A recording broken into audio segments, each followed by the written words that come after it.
No niin, päivä on lähtenyt käyntiin. Kävin tosiaan Raision ABC:llä aamupalan noutopöydän syömässä ja tämä reissulainen antaa sille täyden suosituksen. Se oli käytännössä niinku hotelliaamupala. Munakokkelit ja kaikki tämmöset niinku ihan perus hotelliaamiaisjutut. Ja koska tässä vuosien varrella, varsinkin urheiluhommissa, niin on tullut aika paljon hotelleja kierrettyä, niin mä oon oppinut arvostelemaan aamiaiset aina sen munakokkelin perusteella. Ja tämä munakokkeli saa hintalaatu kokkeliasteikolla 3,5 kokkelia. Tosiaan, olisiko ollut 11,90 se noutopöytä, niin sillä sai kyllä vatsansa täyteen. Ja mitä nyt itseäni tunnen, niin todennäköisesti pärjään tällä aamupalalla jonkun 6 tuntia hyvinkin. Niin tämä antaa vähän pelivaraa sitten päivän jatkolle. Kävin tuossa aamupalan jälkeen jo pyörähtämässä tuolla Naantalissa ja Merimaskussa. Joskus aiemmin on käynyt Naantalissa ennenkin ja silloin muumimaailmassa. Eli nyt ei ollut tarvetta muumimaailmalle. Vaikka mulla tuossa kojelaualla onkin tuo vartijahemuuli päivystämässä maskottina, niin jätettiin nyt muumimaailma kuitenkin välistä.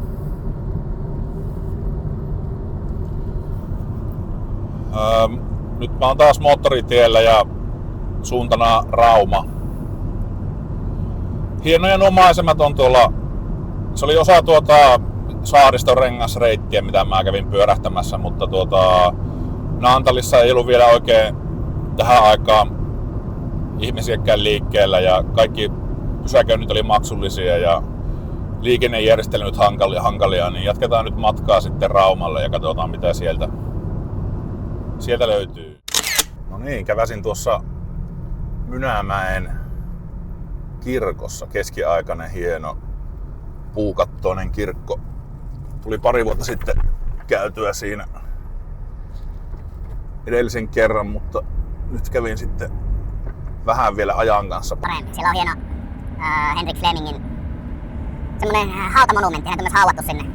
Mä en tiedä, onko se nyt sarkofagi vai hautamonumentti, mutta joo, semmonen siellä on ja kuvia ottelin tietenkin. Toivottavasti nyt ei muistikortti hajoa, että ei kaikki häviä niin kuin eilen.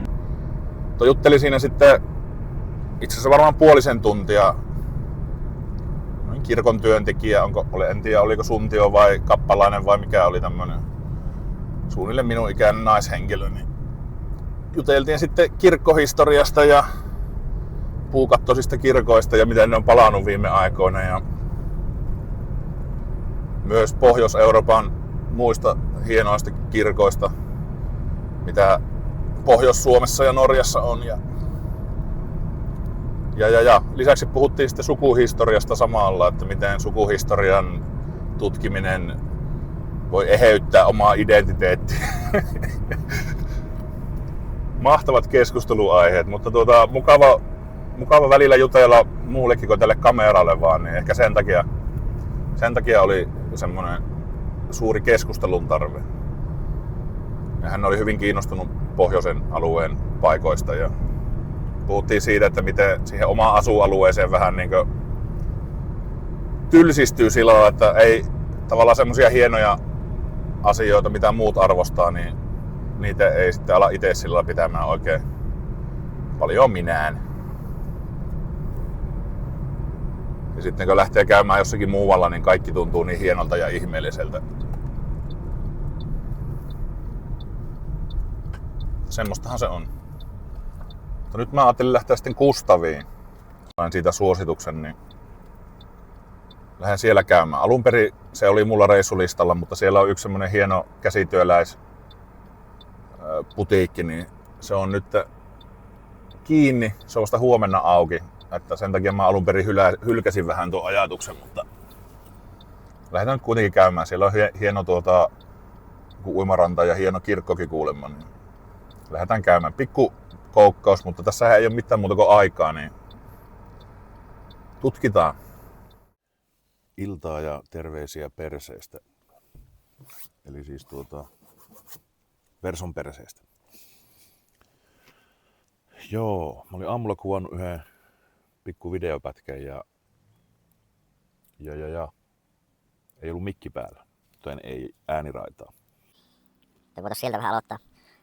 Siinä muistaakseni aamulla hieman unisilmäisenä vielä pohdiskelin sitä, että miten nyt on alkanut tulla rutiini tähän retkeilyyn. Että suunnilleen tietää autossa, että missä mitäkin on, mitä tarvii. Myös tämän hienon katoksen tai tämän takateltan asennusprosessi on helpottunut kauheasti. Ja myös se leirin purkaminen. Että mulla varmaan aamulla meni noin 3 minuuttia siinä purkamisessa. Lähdin sitten sinne Raision ABClle jatkamaan matkaa. Ja joo, se viime yö meni ihan hyvin itse asiassa. 8 tuntia taisin nukkua. Eikä ollut kyllä mitään häiriötä. Vähän kuuma meinas olla. Mä nukuin tuo takateltan lieve alhaalla, koska siellä oli niin kivinen maa, että ei saanut kiiloja laitettua sinne. Niin meinas tulla vähän kuuma. Availin vähän sivuikkunalta yöksi, että ilma kiertäisi. Mutta kyllä se aamulla huomasi, että ei ole ilma paljon vaihtunut. Sanotaanko näin. Nyt mä oonkin sitten tullut tänne Pyhärantaan. Täällä on, vaikka eilisessä videossa vähän sanoinkin, että minähän en campingista maksa, niin nyt on maksettu.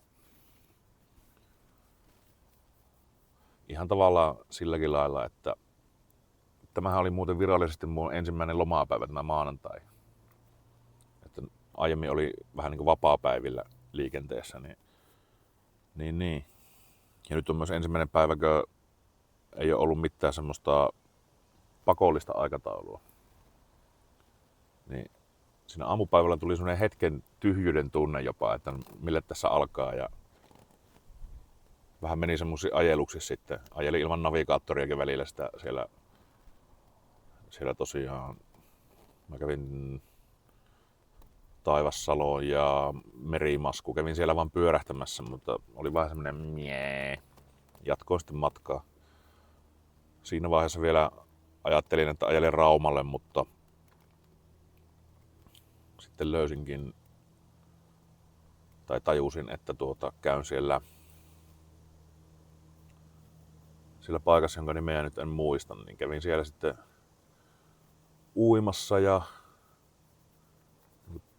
pitemmän kaavan kautta. Siellä oli hienot pukuhuoneet ja muut. Mä laitan kuvaan tuohon. Itse asiassa videopätkä on kans sieltä olemassa. Ja voisi olla huonomminkin asiat.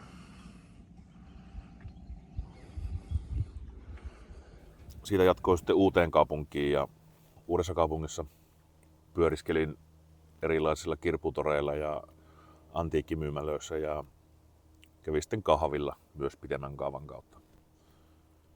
Kiva kaupunki sekin on, mutta ei sillä lailla varsinaisesti mitään kovin ihmeellistä. Ja sitten sieltä Uudesta kaupungista, tai se oli Uudessa kaupungissa myös se vanha ruukki. Siitäkin heittelen tähän kohta kuvia. Se löytyi tuolta itse Google Mapsilla etin nähtävyyksiä, niin sinne tuli vanha ruukki, niin kävin sen sitten katselemassa ja ottamassa jotakin kuvia. Olikohan 1700-luvulla rakennettu se ruukkirakennus, niin se oli kyllä kans ihan kiva. Eli vaikka nyt tälle päivälle ei sillä lailla ollut mitään kiveen hakattua menoa, niin ihan mukavasti löytyi kuitenkin varsinkin tämmöistä kirkkohistoriajuttua ja hienoa maisemaa ja mukavia kahviloita ja kirpputoreja ja tietenkin mukavia ihmiskohtaisia. Nämä kirppareiden myyjät ja tämmöiset, ne oli kovin puheliaita. Mutta nyt tosiaan ollaan tällä camping-alueella ja kävin makkarapaketinkin hakemassa, koska tuolla on tulistelupaikka. Pitäähän sitä käyttää tilanne hyödyksi. Muuten on varmaan joku tämmöinen maastopalorajoitus aika niin ei voi missään muualla avogrilleillä grillailla, niin tuolla on tämmöinen kotaaste, missä saa tehdä tulee. Ja käydä suihkussa ja olla täällä nyt rauhassa. Saunakin ois, mutta lämpöäkö on tämä 30, niin ei paljon tee mieli sauna. Katos repeää kohta liitoksista. Onneksi on teltta mukana sitten varat, voi heittää roskiin tuo, jos se hajoaa. No huomenna se Rauma. Se Rauma on sitten tiedossa huomenna ja mahdollisesti myös Kristiinankaupunki. Porista en tiedä, enkä nyt muista edes, kumpi on ensin, Kristiinankaupunki vai Pori, mutta pidän optiona Yyterin semmoista rantapäivää jopa, mikä olisi hyvin epätyypillistä mulle, mutta voisin tuota käydä vähän väriä hakemassa ja vähän uskentelemassa. Sitten kävin täällä nyt ei taaskaan tää toimi, koska se Uudessa Kaupungissa ollut se Tokmanni, niin kävin vähän ostamassa lisää sortseja, kun tein semmoisen arviointivirheen, että otin vain yhdet tämmöiset vähän niinku urheilusortsit, niin muut vaatteet tosta vähän semmoista raskaampaa, niin ei yksinkertaisesti pysty laittamaan päälle semmoisia mitään pitkiä housuja tai paksua kangasta olevia sortseja, niin piti käydä muutamat sortsit ostamassa ja yksi paitakin lisää, niin pärjääpähän sitten. Mä oon hyvissä ajoin tämän leirin pistänyt tässä pystyyn, ja ovet on auki joka puolelle, että ilma vaihtuu ja kamppeet tuulettuu. Pitää tässä varmaan alkaa tuota ruokahommaa kehittelemään. Sillä aamupalalla on tosiaan pärjännyt aika pitkä. Mä siellä Uudessa Kaupungissa söin yhden semmoisen ison sämpylän, mutta muuten on ollut aika lailla nestemäisellä ravinnolla. Että aika hyvin mun oma arvio piti paikkansa, että hyvällä hotelli aamupalalla pärjää melkein koko päivä. Mä oonkin joskus kun jotkut on ihmetellyt sitä, että miten sä pystyt noin pitkään olemaan, niin mä oon päätellyt, että mulla on samanlainen ruoasulatus kuin isolla käärmeellä, joka nielee tuota kokonaisena saaliinsa ja pötköttelee sitten pitkät pätkät ennen seuraavaa ruokailua. Ja en tiedä. Jotenkin viime aikoina on tottunut siihen, tavallaan kun on kuntoilu viime aikoina paljon enemmän kuin no mitä nyt vaikka esim. Talvella tai viime vuonna, niin se ruokahalu on ollut parempi. Mutta nyt tällä reissussa ollessa niin syön silloin kun tulee nälkä. Ja tänään ei ole tullut nälkä. Niin näillä mennään. Alkaa noita omiakin eväitä syömään tässä loppureissussa, ettei me aivan hupsutteluksi tämä reissu. Eli hernekeittoa tiedossa ja nuudeleita ja tonnikalaa. Mutta näillä mennään. Tulee liian pitkä video.